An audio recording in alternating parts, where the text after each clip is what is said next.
maa ngi leen di nuyu ci seeni Wolofal News ci Senegambia TV ñu daal di ciy door a xuus àllarba fukki fan ak ñeent ci weeru koor gu nangu ñu koy dagaan ci laaxu buur suñ bindu tey yii ak ustaas dañ koy jëme ci ñetti mbir di ñetti laaj yuñ fi indi seeni boroom bëgg mu leer ba ca njëkk kii moom nee na bu dee jàpp day sikki sàkk ndax bawul ci njàpp mi am bàyyi na benn cër bum ci rëggul ñaareel ba kii moom li muy laaj yéeme na waaye mënuñ ko ñàkk wax ndeem laaj ci diine ak tontu moo ñu fi teg dinañ ko wax nee na bu dee dangay faw ak jigéen ba man yu génn ci yow taq ci say yére boo ko julliwaalee ndax dina raw ñetteel ba kii moom nee na daa bëgg a tas mu ñaani baat jëkkëram mu dal ni ko duma ko def walla mu delloo ko alalam soxna si it ni ko bu dee lool la na ko delloo ndawam mu bëgg a xam ci mile mbir lan moo ciy àtteb lislaam oustaz ginnaaw bi ma la nuyoo ziar la sama laaj bu njëkk mooy kii day wax ni bu dee jàpp day sikki sàkka ba xam bàyyi na dara wala bàyyiwul dara kookee lan mooy àtteem bu fekkee dafa takkook yow Assane Diop sikk moo takkook yow maanaam feebaru la rek feebaru xel xam nga am ñoo xam ne bu ñu sangoo fàtte dañu am dut bu ñu julee sax dañuy weerante wàññi naa wala yokk na suñu jàpp dañuy weerante mat na wala matul banaa dara wala bawu ma dara su dee feebar la ci yow baal nañ la ko jaratul toppatoo sikk boobu dara jéggal nañ la ko su fekkee parfois la lay dikkal xoolal ndax ba nga dara xam nga njàpp moom daanaka amul problème loo ca bàyyi neex naa xam ndax boo xoolee du tooy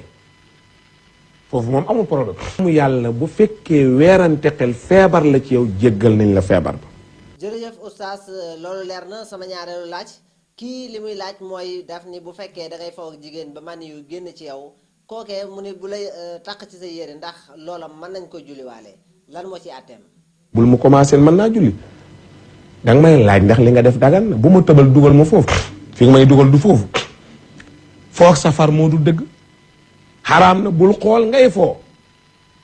di jàllum kaañ ba sa mën yu génn nañ jiital loolu daganul ñu doog a ñëw nag la la ca fekk muy mën yu su boobaa dama sangu ji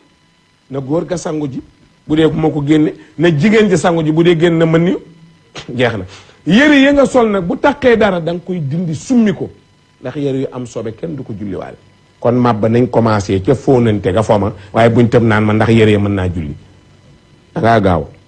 course day am départ. jërëjëf oustaz tontu li leer na sama laaj bu mujj mooy kii ndaw si nee na dafa ñaan baat jëkkëram léegi jëkkëram ni ko na ko delloo alal ji mu ko joxoon loolu lan la ci lislaam wax. bu fekkee ndaw si moo abandonné day fay alal su fekkee góor gi moo libéré day perte alal boo fasee perte su jigéen ñaanee baat ne mënatul day fay charia laa la wax. jërëjëf waaye léegi moom nee na daf ni ko bu ma la naree delloowaat sa alal danga may delloowaat sama ndaw loolu it lan la ci lislaam àttee. ndaw si foofu dafa perdre loolu du lu ñuy delloo si lu wax ak ndaw nu ñu koy delloo. jërëjëf oustaz ñu di la sant di la gërëm lan ngay tàggoo. bu suba ci waxtu incha allah. kon bu suba ak jàmm ci waxtu wi incha allah dañuy ñëw ci naafila gi ay njariñam ñu déglu ko te ku ko jot ci saare ko ñu àndandoo dem xool ko. guddi fukkeel ga ak juróom ku te julli juróom benn rakka bu ci ne faatiya ak isa jaa ab benn yoon ak qul huwallahu fanweeri yoon ak juróom dees na nangu ak julleem ak kooram te lépp lu mu mas a def ci ay ñaawteef dees na ko soppil ay yiw te araf wu ci ne dees na ko ca tabaxal dëkk bu mag ca àjjana mel na ni it ku lele mboolem xeetu yonent bi sallallahu taala alayhi wa sallama. jërë ngeen jëf Wolofal News la woon ci Senegambia TV baneen bis ak yeneen xibaar ci bi online TV.